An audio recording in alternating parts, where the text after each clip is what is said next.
So if you do have a little bubble that you still need to address, just take your little, take your knife, just the very point of it, and pop that bubble just like, just make a tiny, tiny, tiny little pinpoint hole, and make sure it goes all the way through, and then you can squeegee, and you're going to get some water right out of that little pinpoint hole. But once you do that, once that lays flat and the air and the water all comes out, then that hole is going to self-heal, and you won't even know it's there. You don't want to cut, you just want to actually make that tiny, tiny pinpoint hole. And you can see there's water coming out of there. Right now I don't know if you can see that.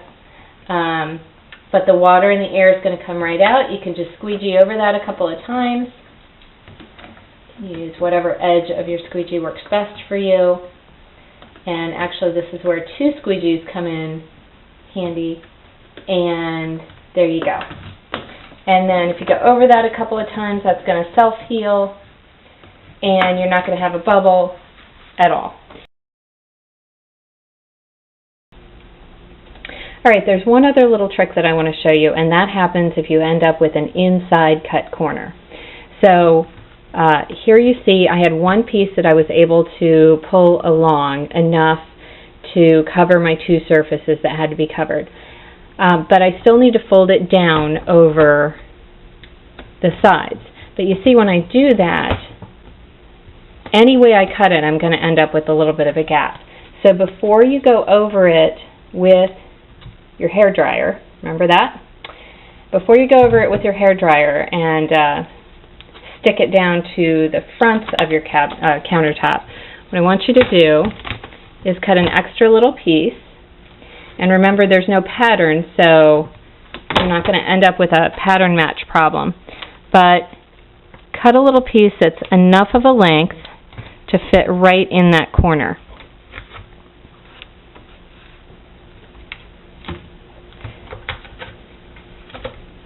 Once you have it stuck down, then you can go ahead and fold this piece across on both sides. And you've got a perfect, and I'm just going to trim this up just a tad back to the corner so it gets right back in that corner. And I don't know if you can see it, but right now I can kind of see that seam.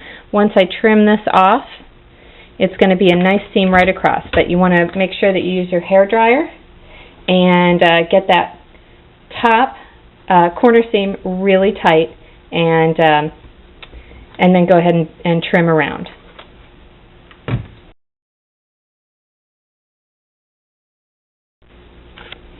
There are a few ways that you can finish off that front edge. One thing that you can do once you have your piece cut and it's overhanging on the front edge, you can just go ahead and trim it up right along where the bottom edge is. And I've done that before and it works out great. But in my house I have little kids and they tend to come along and pick at things. So I'm going to tell you that I have also started doing on some of my installations a process where I cut this last little piece just so it wraps all the way under my laminate, because remember, it's not going to stick to the bottom of laminate. It's the granite film is not going to stick to the rough edge of your laminate. But what I do is I trim this piece off. So I go ahead and trim so I have still a little bit of overhang, but just about an inch. And actually, there we go. Use the hair dryer to get a nice tight seam on the top.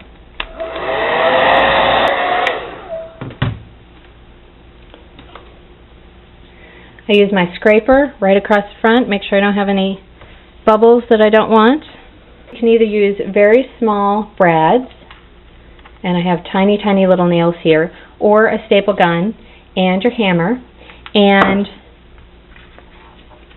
wrap up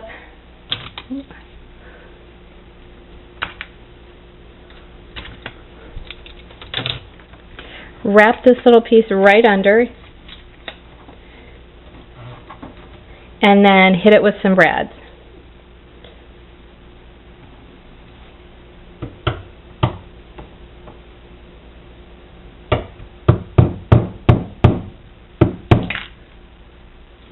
So now I have a nice edge. It's bubble free on the top, I made sure of that. I have a nice edge, and it's going to be wrapped all the way underneath. If you need to, go back and trim underneath, and then you'll be able to close your cabinet doors, and it'll look like great real granite.